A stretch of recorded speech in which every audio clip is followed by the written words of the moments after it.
मित्रों, आज के इस सेशन में आप सभी का फिर से स्वागत है। और आज हम समुद्र विज्ञान के अंतर्गत तापमान का ऊर्ध्वाधर वितरण के बारे में पढ़ेंगे, जिसके अंतर्गत एक महत्वपूर्ण पॉइंट है तापीय विलोमता। अब ये तापीय विलोमता क्या होती है, तापमान का ऊर्ध्वाधर वितरण को भी समझेंगे हम। तो इसी से संबंधित आज चीज़ों को हम बारे में पढ़ेंगे। तो आइए समझते हैं कि तापमान का ऊर्ध्वाधर वितरण। और तो तापमान का ऊर्ध्वाधर वितरण में हम तापीय विलोमता के बारे में पढ़ेंगे।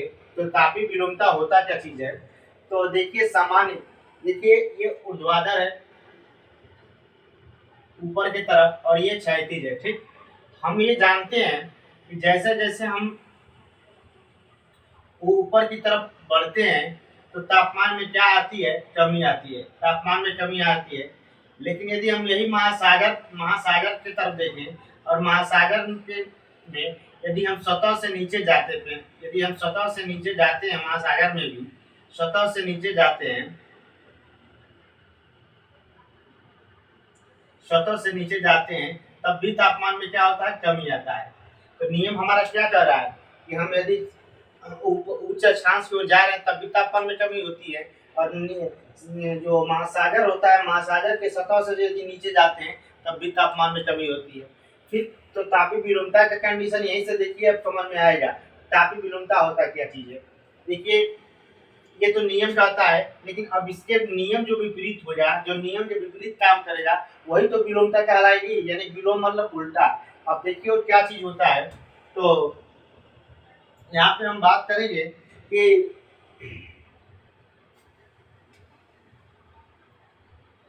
हम कह सकते हैं कि सामान्य नियम के विपरीत, यानी सामान्य नियम के विपरीत। अब सामान्य नियम क्या था कि हम ऊंचाई पे जा रहे थे, तापमान कम हो रहा है, महासागर के नीचे जा रहे थे, तापमान कम हो रहा है, ये सामान्य नियम है। अब इस सामान्य नियम के विपरीत यदि सामान्य नियम के विपरीत सतह से ऊंचाई में वृद्धि के साथ सतह में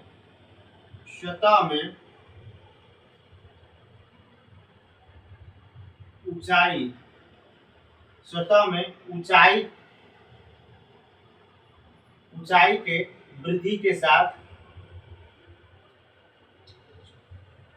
सतह में सामान्य नियम के विपरीत सतह से ऊंचाई में वृद्धि के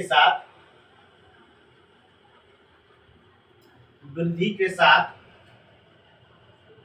तापमान में कमी के बजाय, सतह में ऊंचाई में वृद्धि के साथ तापमान में कमी के बजाय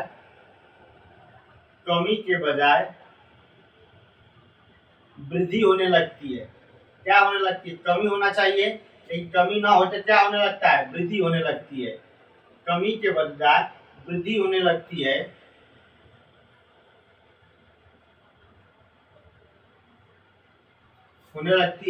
तो उसे हम क्या बोलते हैं, उसे हम तापीय विसंगति कहते हैं। लगती है तो उसे तापीय विसंगति कहते हैं। ठीक,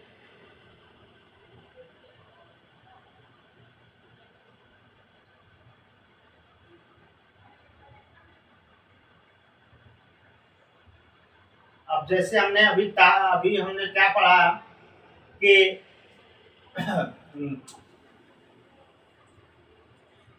तापीय विसंगति ने तापीय विलोमता कहते हैं। देखिए तापीय विसंगति अभी हमने पढ़ा पीछे, उसी का नाम मैंने लिख दिया, तापीय विलोमता कहते हैं।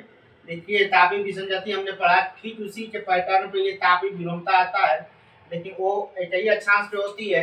लेकिन ये क्या है, ये उच्च अक्षांश पे जाने पर ये ताप में कमी होने के बजाय वृद्धि होने लगती है, इस तापीय विलोमता कहते हैं। अब हम चीजों को समझ लेंगे। जैसे मान लीजिए पहले स्टेप में देखिए विषुवत रेखा,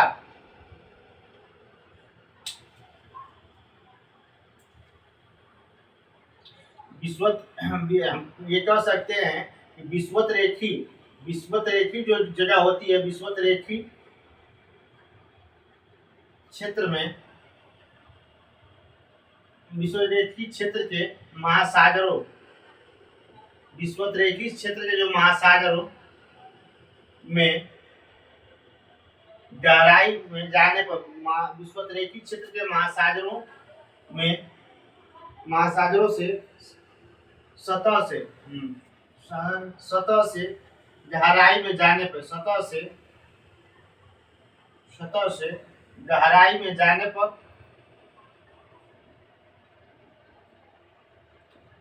ताप में कमी आती है। ताप में क्या आती है? कमी आती है।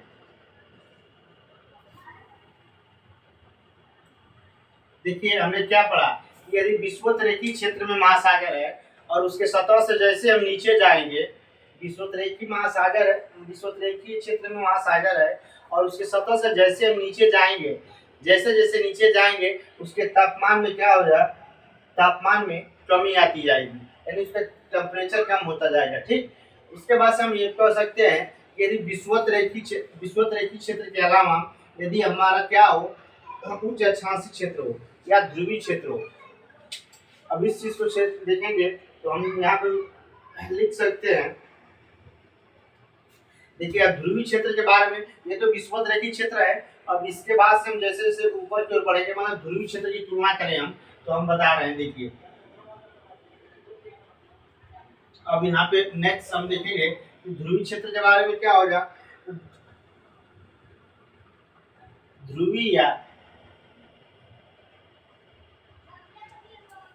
ध्रुवीय अथवा उच्च अक्षांशीय क्षेत्रों के महासागर, ध्रुवीय अथवा उच्च अक्षांशीय क्षेत्रों के महासागर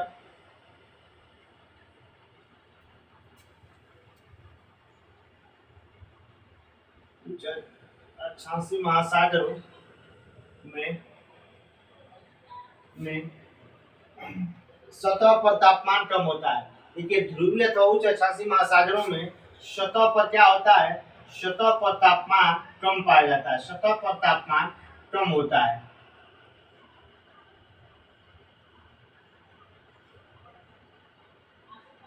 देखिए सतह पर तापमान कम होता है।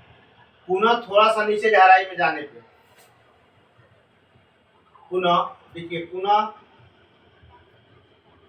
पुनः गहराई में जाने पर तापमान अधिक पाया जाता है, तापमान अधिक पाया जाता है।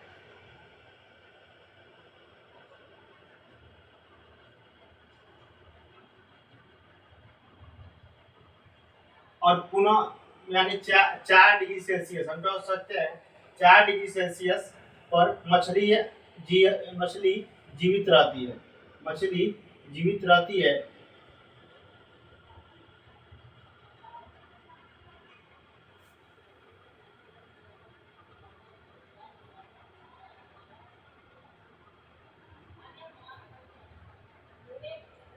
और उसके बाद से पुनः गहराई में जाने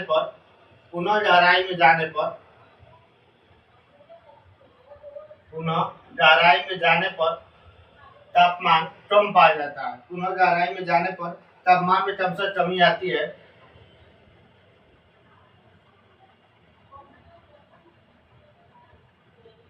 क्रमशः कमी आती है। देखिए हम ये कह सकते हैं, इस चीज को समझना है। ये 3 पॉइंट में लिखा गया है। देखिए 1 पॉइंट, 2 पॉइंट और 3 पॉइंट, इन्हीं से हम तापीय विलोमता को समझ सकते हैं। तापीय विलोमता क्या होती है? देखिए तापीय विलोमता के बारे में, अब मान लीजिए जैसे ये सतह है, सतह से हम ऊपर जा रहे हैं, ठीक, सतह से ऊपर जा रहे हैं हम ध्रुव की तरफ। यहाँ देखिए क्या है,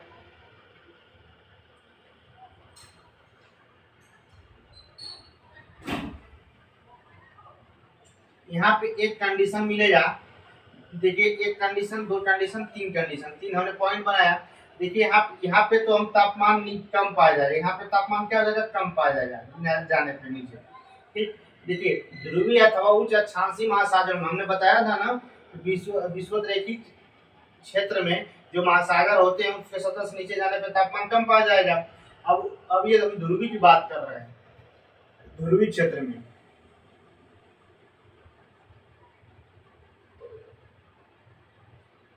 देखिए, ध्रुवीय क्षेत्र में यहाँ पे तापमान देखिए, ध्रुवीय अथवा उच्च अक्षांशीय महासागर में सतह पर तापमान कम होता है, अर्थात क्या पाया जाता है, हिम हिम हिम हिम पाया जाता है। हिम ठोस रूप में पाया जाता है, जो बर्फ रूप में पाया जाता है। और यहाँ पे तापमान क्या होता है, कम होता है।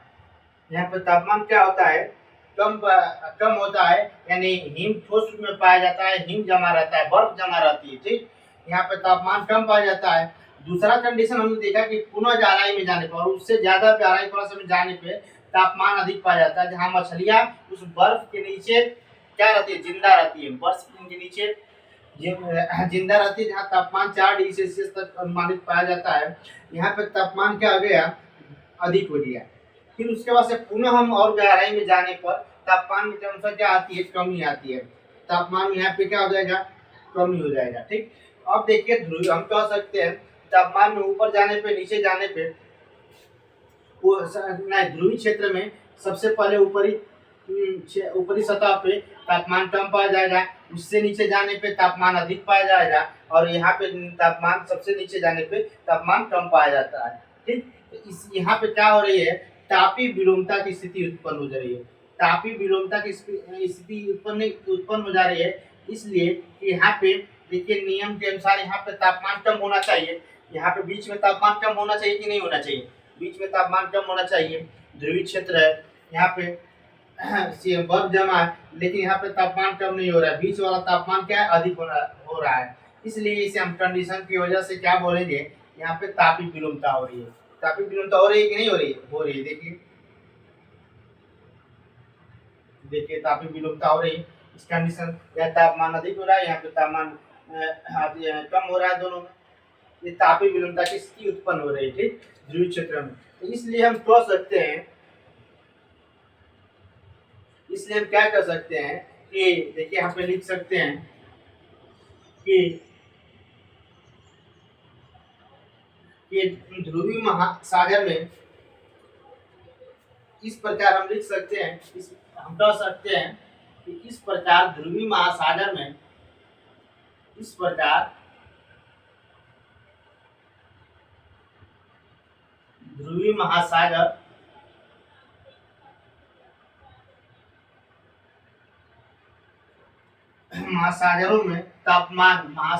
में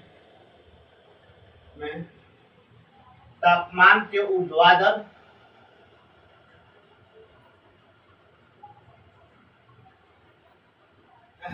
इस प्रकार ध्रुवीय महासागरों में तापमान के ऊर्ध्वाधर वितरण में तापीय विलोमता की स्थिति पाई जाती है। ऊर्ध्वाधर वितरण में तापीय विलोमता की स्थिति पाई जा रही है। तापीय विलोमता की स्थिति पाई जा रही है। अब देखिए कैसे पाई जा रही है, समझ में आ रहा है ना, स्थिति पाई जा रही है, पाई जा रही है। देखिए हमने यहाँ स्पष्ट कर दिया। देखिए उसी लाइन को हम लिख रहे हैं जो यहाँ बताए हैं, यहाँ पे हम उसी लाइन को लिख रहे हैं जो यहाँ पे हमने बताया है कि ध्रुवीय क्षेत्र में इस प्रकार ध्रुवीय महासागर में तापमान के ऊर्ध्वाधर जो ऊपर के नीचे से नीचे से ऊपर की तरफ यानी ऊर्ध्वाधर वितरण में तापीय विलोमता की स्थिति उत्पन्न नहीं हो रही है। यहाँ पे तापमान अधिक हो रहा है, यहाँ पे तापमान कम हो रहा है, यहाँ पे तापमान कम हो रहा है, दोनों जगह तापमान कम और बीच में अधिक। यानी हम कह सकते हैं कि यहाँ अधिक हो रहा है, यहाँ पे कम हो रहा है टेम्परेचर, यहाँ पे तापमान अधिक, यहाँ पे तापमान कम, यहाँ पे तापीय विलोमता की स्थिति उत्पन्न हो रही है। ठीक, अब हम ये कह सकते हैं कि तापमान के ऊर्ध्वाधर वितरण को समझने के लिए महासागर में तीन प्रकार की परत का विकास हुआ है। तापीय विलोमता को हमने देख लिया। अब तापमान के वितरण को ऊर्ध्वाधर वितरण को समझने के लिए महासागर में तीन प्रकार की परत का विकास हुआ है। अब उस 3 प्रकार की परत कौन कौन सी है उसे भी हम देख लेंगे अभी। तो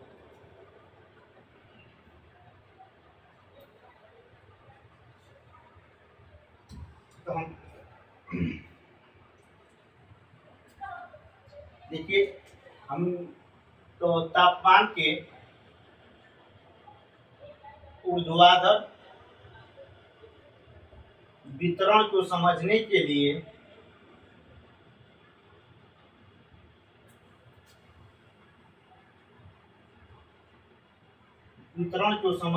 लिए तीन प्रकार के परत का विकास हुआ है। 3 प्रकार के परत का विकास हुआ है।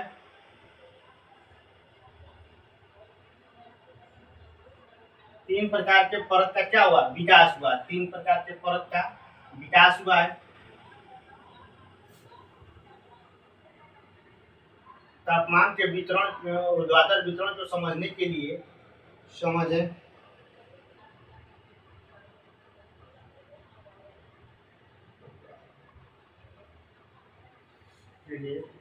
महासागर यहाँ छूट गया क्या?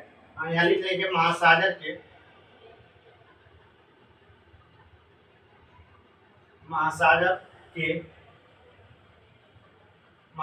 में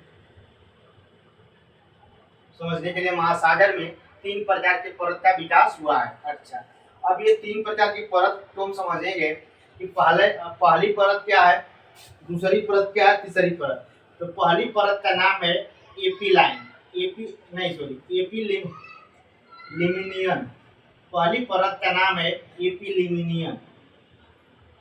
एपी नहीं, ईपी है, ठीक ना, ईपी लिमिनियन। इसको हम ऐसे भी लिख सकते हैं, ईपी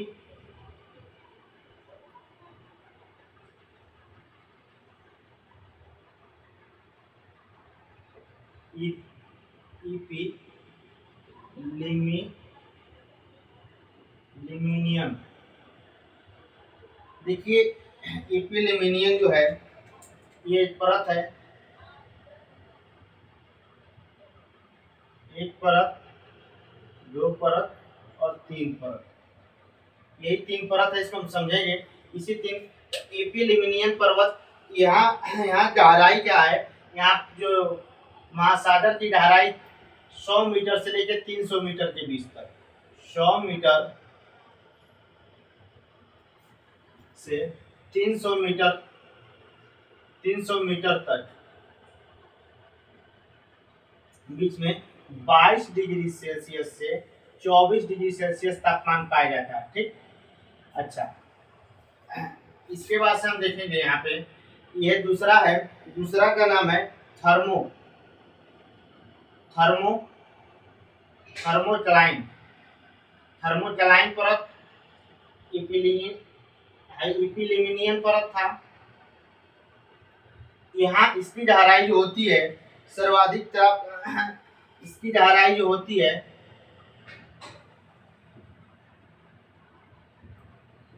300 से 1000 मीटर तक। इसमें ऊर्जा का सर्वाधिक ह्रास होता है, यानी इसमें कह सकते हैं सर्वाधिक ताप ह्रास दर, सर्वाधिक ताप ह्रास दर, यानी कभी ताप बढ़ता है कभी ताप घटता है, जिसकी वजह से ताप का क्या होता है, हरासमेंट होता है, ह्रास होता है। ठीक है। अब तीसरा परत जो होता है, तीसरा परत, इसका नाम है हाइपोलिमिनियन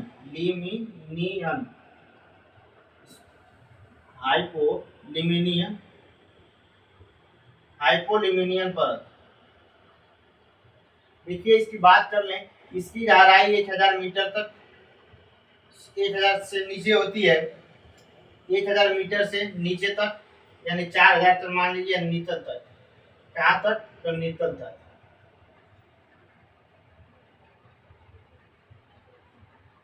एक 1000 मीटर से नीतल तक। इसमें सबसे कम तापमान होता है कितना? सबसे कम तापमान 1.7 1.7 डिग्री सेल्सियस तक। देखिए हमने क्या समझा, हमने यही समझा कि तापमान का ऊर्ध्वाधर वितरण को समझने के लिए महासागर में 3 प्रकार की परत का विकास हुआ है, जिसमें एक है इपीलिमनियन परत, जिसकी गहराई हम सतह से यानी 100 मीटर से लेकर 300 मीटर तक होता है, जहां तापमान सर्वाधिक 22 डिग्री सेल्सियस से 24 डिग्री सेल्सियस तापमान पाया जाता है। दूसरा परत है थर्मोक्लाइन परत, जिसकी गहराई 300 मीटर से 1000 मीटर तक पाया जाता है, जिसका सर्वाधिक ताप ह्रास दर कितना है, सर्वाधिक है, यानी यहाँ पे ताप प्रवणता पाई जाती है। यानी हम कह सकते हैं क्या चीज, ताप प्रवणता पाई जाती है, यानी ताप कभी कम होता है कभी ज्यादा होता है, तो ताप हरासमेंट ज्यादा होता है। तीसरा पॉइंट हम कह सकते हैं कि हाइपोल्यूमिनियन परत हाइपोल्यूमिनियन परत, इसकी गहराई 1000 मीटर से नीतल तक होती है, यानी इसमें सबसे कम तापमान होता है 1.7 डिग्री सेल्सियस, ठीक ना। तो हम यहाँ पे कह सकते हैं ये सबसे क्या होती है, ठंडी परत होती है। देखिए ये सबसे, इसके बारे में देखेंगे, ये सबसे ऊपरी परत होती है, ये सबसे ऊपरी परत होती है, इसको हम, ये गर्म परत होती है, ये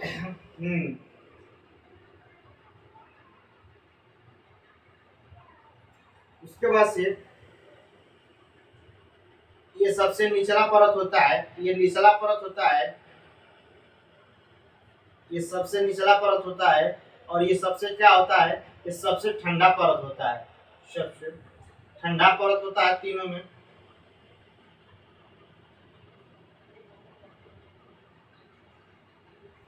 देखिए ये ठंडा परत होता है, ये नीचे, ये ऊपर वाला सबसे गर्म होता है, बीच वाला ताप मध्य पाया जाता है, ठीक। तो इस बात को हम इतना देख लिए। अब यहाँ हम ये कहेंगे कि ये, अब यहाँ थोड़ा सा नोट करें। देखिए इस क्षेत्र में विषुवत-रेखी क्षेत्र है, तो विषुवत-रेखी क्षेत्र में तापमान सर्वाधिक पाया जाता है। तो विषुवत-रेखी क्षेत्र में इस परत का, विषुवत-रेखी क्षेत्र में इस तीनों परत का, इपीलिमनियन परत, थर्मोक्लाइन और हाइपोल्यूमिनियन परत, इस तीनों परत पाई जाती है। ये तीनों परत विषुवत-रेखी महासागरों में ये तीनों परत पाई जाती है। अब दूसरा कंडीशन हम बात कर लें कि उष्णकटिबंधीय महासागरों में केवल जिस ऋतु में ये परत पाई जाती है, जिस ऋतु में 3 परत का विकास हुआ है। लेकिन ध्रुवीय क्षेत्र के महासागरों में केवल हाइपोल्यूमिनियन परत का ही विकास हुआ है, ठीक ना। तो अब हमें इसको नोट कर लेंगे इस बात को कि देखिए इसमें क्या है, विषुवत-रेखी क्षेत्र में सबसे ऊपरी परत गर्म परत और ताप प्रवणता, मतलब तीनों परत का विकास हुआ है।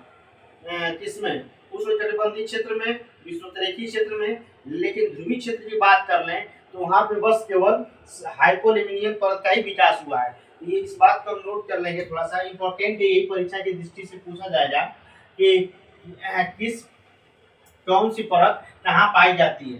तो इससे हमको मालूम चल जाएगा, जब हम ध्यान दे के पढ़े रहेंगे कि विषुवत-रेखी महासागर में पूरे वर्ष में, देखिए पहला पॉइंट क्या रहेगा कि विषुवत-रेखी महासागर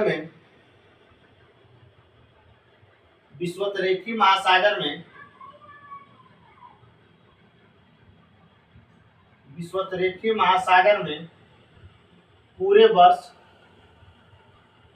वर्ष इस तीनों परतों का विकास पाया जाता है। हाँ, पूरे वर्ष इन तीनों परतों का विकास पाया जाता है, तीनों परतों का विकास पाया जाता है, पहला कंडीशन। अब देखिए दूसरा में हम क्या बात करेंगे कि उष्णकटिबंधीय क्षेत्र मतलब 0 से 30 डिग्री तक, यानी उष्णकटिबंधीय क्षेत्र में भी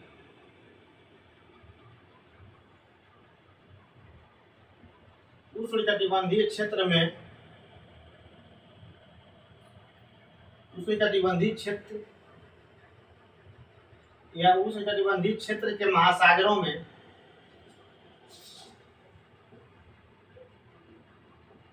उष्णकटिबंधीय क्षेत्र के महासागरों में केवल ग्रीष्म ऋतु में, किस मौसम में? केवल ग्रीष्म ऋतु में, और किसी मौसम में केवल ग्रीष्म ऋतु में इन तीनों परतों का विकास पाया जाता है। इन तीनों परतों का विकास पाया जाता है। इन तीनों परतों का विकास पाया जाता है।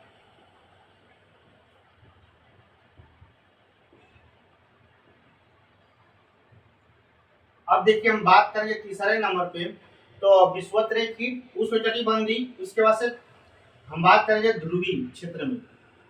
तो ध्रुवीय क्षेत्र के महासागरों में, ध्रुवीय महासागरों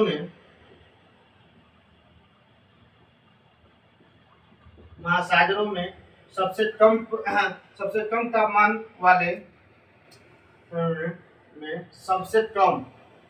ध्रुवीय महासागरों में सबसे कम तापमान वाले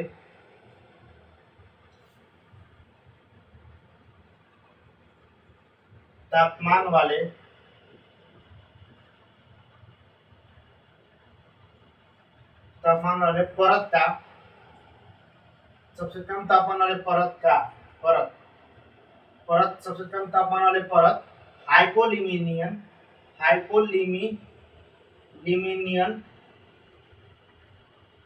का विकास होता है,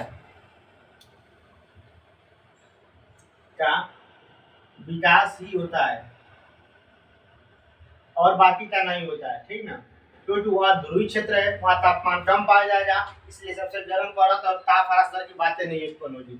वहाँ बस केवल ठंडी परत की बात होगी, क्योंकि वहाँ पे शीत कटिबंध क्षेत्र है और वहाँ पे सबसे ठंडा मौसम है। शीत कटिबंध के कारण वहाँ पे सबसे ठंडा एरिया है, बर्फ जमा रहता है, हिम क्षेत्र है, तो वहाँ पे तापमान कम पाए जाने की वजह से वहाँ पे क्या हाइपोलिमिनियन परत का ही विकास होता है, ठीक ना।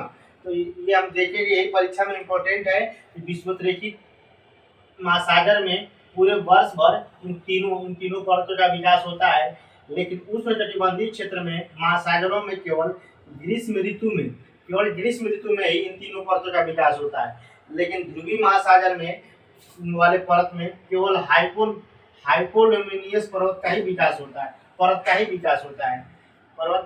का ही। तो इस प्रकार हमने तापमान का ऊर्ध्वाधर वितरण में तापीय विलोमता के बारे में हमने अच्छी तरह से देख लिया और समझ भी लिया है। उसके बाद से अब हम मिलते हैं नेक्स्ट टॉपिक के साथ नेक्स्ट वीडियो में।